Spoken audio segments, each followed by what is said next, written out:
அப்பதான் mister gold தரத்திலையும் அளவுலையும் நோ காம்ப்ரமைஸ். மிஸ்டர் கோல்ட் 100% கடல் எண்ணெய். டான் பிக்சர்ஸ் தயாரிப்பில் தனுஷ் மற்றும் அருண் விஜய் நடிப்பில் இட்லி கடை அக்டோபர் 1 முதல் உலகமெங்கும். அப்பவும் இப்பவும் எப்பவும் அதிரடி கலெக்ஷன் சரவெடி செலிப்ரேஷன் எப்படி நிகழ்ந்தது அப்படின்னா, இதுல வந்து நிறைய விமர்சனங்கள் முன்வைக்கப்படுது. தாவேகா கேட்ட இடங்களை வந்து கொடுக்கல, அவங்க வந்து வேற இடங்களை கேட்டாங்க. ஆனா வேறு இடங்களை தான் வந்து வேறொரு இடத்தை காவல்துறையை கொடுத்ததுனால அங்க போதுமான அளவுக்கு மக்களை அகாமடேட் பண்ண முடியல, அவங்களுக்கான வசதிகளை செய்ய முடியல, அதனாலதான் நெரிசல் வந்துருச்சு அப்படிங்கிற விமர்சனங்கள் தொடர்ச்சியா முன்வைக்கப்பட்டுக்கிட்டே இருக்கு. தாவேகா அவங்களுடைய முதல் கோரிக்கையில கேட்ட இடங்கள் வந்து 2. ஒன்று வந்து லைட் ஹவுஸ் ரவுண்டானா இல்லைன்னா உழவர் சந்தை மைதானம். இந்த 2 இடங்கள்ல எங்களுக்கு அனுமதி கொடுங்க அப்படிங்கிற கோரிக்கையை தாவேகா முன் வச்சிருந்தாங்க. இந்த 2 இடங்களை பத்தியுமே வந்து சட்டம் ஒழுங்கு ஏடிஜிபி வந்து விளக்கம் கொடுத்திருக்கிறார். நம்மளும் வந்து அந்த இடங்களுக்கு நேரடியா போய் பார்த்தோம். என்ன அப்படின்னா, அந்த லைட் ஹவுஸ் ரவுண்டானா அப்படின்றது ரொம்ப வந்து கொஞ்சம் ரோடு வந்து அகலமான ரோடா இருந்தாலும் ஒரு பக்கம் வந்து அமராவதி ஆற்று பாலம் இருக்கு, இன்னொரு பக்கம் வந்து பெட்ரோல் பங்க் இருக்கு. அதே மாதிரி அந்த இடத்துல விஜயினுடைய பேருந்தை நிறுத்தி பேசுவதற்கான வசதிகள் முழுமையா இருக்கிற இடமாவும் அந்த இடம் தெரியல. அதனால வந்து அங்க அனுமதி மறுக்கப்பட்டிருக்கு. அது வந்து ஒரு அபாயகரமான பகுதின்னு சொல்லி தான் காவல்துறை அனுமதியை மறுத்திருக்கிறாங்க. இன்னொரு இடமான உழவர் சந்தை மைதானம் அப்படிங்கிறது ரொம்ப குறுகலான ஒரு இடமா இருக்கு.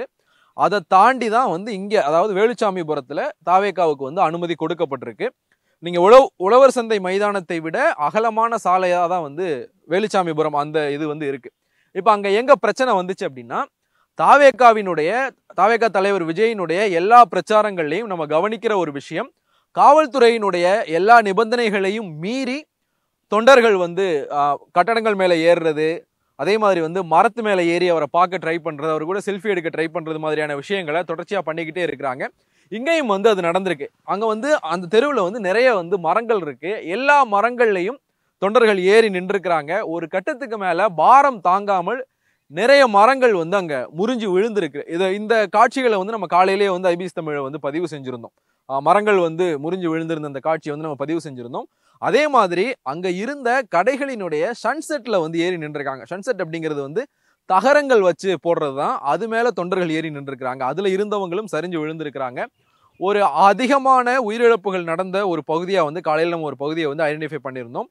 அங்க வந்து ஒரு குறுகிய இடத்துக்குள்ள ஒரு 500-600 பேர் நின்றுக்கிறதுக்கான ஒரு இதை வந்து நம்மளால வந்து பார்க்க முடிந்தது. கிட்டத்தட்ட ஒரு 300 நபர்களினுடைய செருப்பே வந்து அந்த ஒரு இடத்துல வந்து கிடந்திருக்கும். காவல்துறை அந்த இடத்த வந்து தடுத்து வச்சிருந்தாங்க. ஏன்னா நீதியரசர் அருணா ஜெகதீசனுடைய விசாரணை இன்னைக்கு தொடங்குது. அவங்க வந்து அப்போ வந்து வேலுச்சாமிபுரத்தில் போய் விசாரணை பண்ணதுனால அந்த ஆதாரங்களை வந்து அப்படியே வச்சிருந்தாங்க. அங்க என்ன நடந்திருக்கு அப்படின்னா, அதுக்கு பக்கத்துல தான் விஜய் பேசுறதுக்கான அந்த ஆடியோ கன்சோலுக்கான ஜென்ரேட்டர் ரூமும் இருந்திருக்கு. ஒரு 10 பெண்கள் போய் எங்களை வந்து உள்ள உட்கார வைங்க அப்படின்னு கேட்டப்போ அவங்கள அலோவ் பண்ணியிருக்கிறாங்க. அதுக்கு பிறகு நெரிசல் அதிகமாகி தொண்டர்களும் உள்ள வந்ததுக்கு பிறகு ஜென்ரேட்டரை வந்து ஆஃப் பண்ணியிருக்கிறாங்க. மேல ஜென்செட்ல ஏறி இருந்தவங்க அவங்களும் பேலன்ஸ் தாங்காம சரிஞ்சு உள்ள விழுந்திருக்காங்க. இங்க என்ன ஆயிடுச்சு அப்படின்னா, கீழே விழுந்தவங்களை தூக்கவே முடியாத அளவுக்கு அங்க நெரிசல் ஆயிருக்கு. இதை காலையில வந்து ஒருத்தர் வந்து அங்க அந்த ஸ்பாட்ல இருந்த ஒருத்தர், அங்க வந்து நான் உயிர் பிழைச்சேன் அப்படின்னு சொன்ன ஒருத்தர் வந்து ஐபிசி தமிழுக்கே வந்து பதிவு செஞ்சிருந்தார். இந்த விஷயத்தை வந்து ஐபிசி தமிழுக்கே வந்து பதிவு செஞ்சிருந்தார். நான் வந்து அங்க இருந்தேன், எங்களால வந்து விழுந்தவங்களை தூக்க முடியாத அளவுக்கான ஒரு நெரிசல் வந்து அங்க இருந்தது அப்படிங்கிற விஷயத்த வந்து ஐபிசி தமிழுக்கு வந்து ஒரு பதிவு செஞ்சிருந்தார். நம்ம அங்க இருந்த மற்றவங்கள்ட்டையும் வந்து அதை கேட்க முடிஞ்சது. ஒருத்தர் தூக்க முடியல, நின்னவங்களுடைய காலிலே வந்து விழுந்தவங்க மிதிபடக்கூடிய ஒரு சூழல் வந்தது. அதே மாதிரி அதுக்கு ஆப்போசிட்ல ஒரு டிரான்ஸ்ஃபார்மர் ஒன்று இருந்தது. அந்த டிரான்ஸ்ஃபார்மர் மேல ஏறினாங்க. அந்த டிரான்ஸ்ஃபார்மர் மேல ஏறினவங்க விழுந்த இடம் வந்து அங்க ஒரு கழிவுநீர் கால்வாய் ஒன்று போச்சு, அதுல விழுந்திருக்கிறாங்க. ரோட்டுக்கு இந்த பக்கம், அதாவது ரோட்டுக்கு விஜய் பேசுனது படி பார்த்தா அவருக்கு வலது பக்கம் வந்து ஒரு 5-6 பேரை வந்து ஒரே இடத்துல இருந்து எடுத்தாங்க. அதே மாதிரி அவருக்கு இடது பக்கம் வந்து அந்த கழிவுநீர் கால்வாய்க்குள்ள விழுந்தவங்களையும் வந்து சடலமா நிறைய பேரை மீட்டு எடுத்திருக்காங்க அப்படிங்கிற விஷயமும் வந்து தெரிய வந்தது.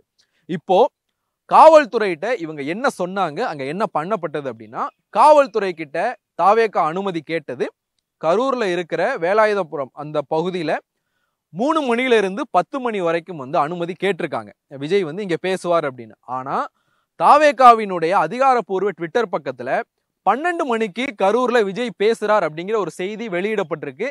இது எல்லோருக்கும் போய் சேர்ந்திருக்கு. ஸோ காலையில 9 மணில இருந்தே விஜயை பார்க்கிறதுக்காக அங்க வந்து தொண்டர்கள் கூட தொடங்கி இருக்கிறாங்க. அதே மாதிரி வேறு சில விஷயங்கள், அதே மாதிரி அங்க வந்து மயக்கமானவங்க, மூச்சு திணறிக்கிட்டு இருந்தவங்க எல்லாம் ஆம்புலன்ஸ்ல ஏற்றி அனுப்பப்பட்டப்போ ஒரு பகுதியில் இருக்கிறவங்களுக்கு தான் அங்க வந்து உண்மையிலேயே பிரச்சனை நடந்தது தெரிஞ்சிருக்கு. இன்னொரு பகுதியில் இருக்கிறவங்களுக்கு அங்க பிரச்சனை நடந்ததே தெரியாம தாவேகா தொண்டர்களே ஆம்புலன்ஸ்களை மறிச்சு வந்து தாக்கி இருக்கிறாங்க. ஏன்னா சில நாட்களுக்கு முன்னாடி கூட்டங்களை கெடுக்கிறதுக்காக ஆளும் கட்சி கூட்டங்களுக்குள்ள ஆம்புலன்ஸ் அனுப்புது அப்படிங்கிற விமர்சனத்தை எதிர்க்கட்சி தலைவர் எடப்பாடி பழனிசாமி முன் வச்சிருந்தார். ஒருவேளை இந்த ஆம்புலன்ஸுகள் அதற்காக அனுப்பப்பட்ட ஆம்புலன்ஸுகளா, சமூக வலைதளங்கள்லையுமே தாவேகாவினுடைய ஆதரவாளர்களாக கருதப்படுறவங்க அந்த 3 ஆம்புலன்ஸுகள் போனப்ப ஒரே நேரத்துல எப்படி 3 ஆம்புலன்ஸ் வருது அப்படிங்கிற கேள்விகளை வந்து எழுப்பியிருந்தாங்க. இது அங்க இருந்த தொண்டர்கள் கிட்டையும் எதிரொலிச்சிருக்கு. அவங்களும் வந்து அந்த ஆம்புலன்ஸ்களை தாக்க முயற்சிக்கிற சம்பவங்களும் வந்து நடந்திருக்கு. அதை தாண்டி காலையில 9 மணியில இருந்து நின்னவங்க ஒரு கட்டத்துக்கு மேல வந்து டீஹைட்ரேஷன் ஆயிருக்கு. இந்த மாதிரியான விஷயங்கள்லாம் போய் தான் வந்து அதே மாதிரி கூட்டம் அதிகமானதுனால நான் வந்து முன்னாடியே சொன்னேன், அங்க வந்து ஆடியோ கன்சோலினுடைய ஜென்ரேட்டரை வந்து ஆஃப் பண்ணிட்டாங்க அப்படின்னு. இதனால விஜய் பேசினது சரியா சத்தம் கேட்கல. அந்த லைவ்லயுமே தெரிஞ்சது, விஜய் ஸ்டார்டிங்ல பேசும்போது சரியா வந்து அந்த ஆடியோ ரிசீவ் ஆகல, சத்தம் கேட்கல அப்படின்னு சொல்லிட்டு ஒரு பக்கம் இருந்தவங்க இன்னொரு பக்கம் மாற ட்ரை பண்ணியிருக்காங்க. அதுவும் வந்து நெரிசலுக்கு ஒரு காரணமா இருக்கு.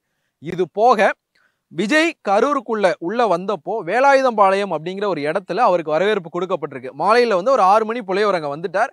அவர் வந்து அந்த பேருந்துக்கு மேல வந்து தொண்டர்களை பார்த்து வந்து கையாட்டினார். அந்த இடத்துல இருந்து வேலுச்சாமிபுரம் வரைக்கும் ஒரு 2 கிலோமீட்டர் இருக்கும். விஜய் வந்து அங்க போறதுக்கே வந்து 1.5 மணி நேரத்துல இருந்து 2 மணி நேரம் வரைக்கும் வந்து ஆயிருக்கு.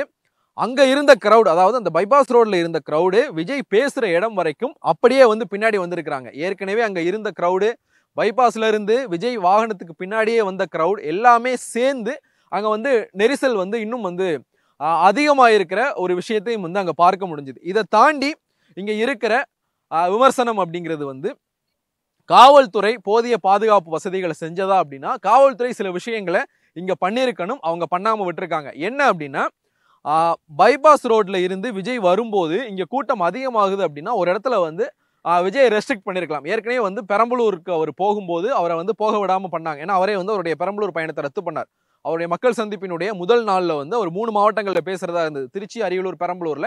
அவர் திருச்சிலையும் அரியலூர்லையும் பேசினவர் பெரம்பலூர்ல பேசாம அப்படியே வந்து திரும்பி போயிருந்தார். அப்படியான ஒரு விஷயத்தை இங்க பண்ணியிருக்கலாம். இன்னைக்கு காலையில துணை முதலமைச்சர் உதயநிதி ஸ்டாலின் கிட்ட இந்த கேள்வியை வந்து நம்ம முன் வச்சோம். ஏற்கனவே பெரம்பலூர்ல பண்ண மாதிரி இப்பவும் விஜயை தடுத்து நிறுத்தி இருந்தா, ஏன்னா அவர் வர்றதுக்கு முன்னாடியே இங்க வந்து கூட்ட நெரிசல் அதிகமாயிருச்சு. ஸோ அவரை தடுத்து நிறுத்தி இருந்தா இந்த இழப்புகளை நம்ம தடுத்து இருக்கலாமே அப்படிங்கிற கேள்வியை முன் வச்சு அவர் ஜனநாயக உரிமை நாங்க யாரையும் தடுக்க மாட்டோம் அப்படிங்கிற விஷயத்த சொன்னாங்க. காவல்துறை இந்த விஷயத்துல இன்னும் கொஞ்சம் காஷியஸா இருந்திருக்கலாம். அதே மாதிரி குறைவான காவல்துறை தான் வந்து பாதுகாப்புக்கு பயன்படுத்தப்பட்டது அப்படிங்கிற விமர்சனமும் முன்வைக்கப்பட்டது. இது தொடர்பா பதிலளிச்ச ஏடிஜிபி டேவிட்சன் என்ன சொல்றாரு அப்படின்னா, அதுக்கு 2 நாளைக்கு முன்னாடி எடப்பாடி பழனிசாமி, எதிர்க்கட்சி தலைவர் எடப்பாடி பழனிசாமி அதே இடத்துல தான் பிரச்சாரம் பண்ணார். அங்க வந்து நாங்க ஒரு 200க்கும் கம்மியான அளவுல தான் காவலர்களை பாதுகாப்புக்கு பயன்படுத்தணும். இன்னைக்கு காலையில கரூர் அரசு மருத்துவமனையில பேட்டி கொடுத்த எதிர்க்கட்சி தலைவர் எடப்பாடி பழனிசாமியுமே இந்த குற்றச்சாட்டை முன் வச்சார். அதே தான் வந்து இங்க விஜய்க்கும் வந்து சொல்லப்படுது. என்ன அப்படின்னா, 500 காவலர்கள் வந்து போதுமானதா இருப்பாங்களா அப்படிங்கிற விஷயத்த வந்து அவங்க சொல்லியிருக்கிறாங்க. ஆனா ஏடிஜிபி என்ன சொல்றாருன்னா, நாங்க வந்து ஒரு நபருக்கு அங்க வந்து 20,000 பேரு கிட்ட வந்தாங்கன்னா ஒரு நபருக்கு வந்து 20 பேருக்கு ஒரு போலீஸ் அப்படிங்கிற வகையில தான் வந்து நாங்க பாதுகாப்பு ஏற்பாடுகளை வந்து செஞ்சோம் அப்படிங்கிற விஷயத்த வந்து இவர் வந்து பதிவு பண்ணியிருந்தார்.